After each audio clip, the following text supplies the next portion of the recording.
Hey, just wanted to make a quick video on how to fix your windshield wipers. When one of them is snug as it should be, and the other one just kind of moves on its own, not really attached to the motor. You could have this issue with both of them and have to fix it with both of them, but I'll show you what it looks like when they're moving. So the motor part down there is moving and the arm isn't really affected by it. So I'll shut that off and then kind of show you how to fix that. So what I ended up doing is tearing apart all this plastic stuff, uncovering the bolts and stuff, and getting down in here to see what it was. Turns out none of that was necessary. All you have to do, see this black arm right here? This first part of the black arm just lifts up and exposes a nut that needs to be tightened.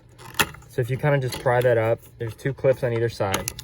You kind of pry that up, and that nut right there on that bolt, you have to take a wrench and tighten it. That could be the issue on both. For my truck right now, it's just an issue on one. So all I got to do is tighten that bolt. I've already tested it out. It works just fine. And then when you're done, you just clip it back in, and it should clip in on both sides pretty easily. Might take a little bit of effort. Yeah, so that's all clipped in. So that's about it. That's about all there is to know. If you have any questions, you can throw them in the comment section. But it's pretty simple fix and doesn't really require much time or much tools.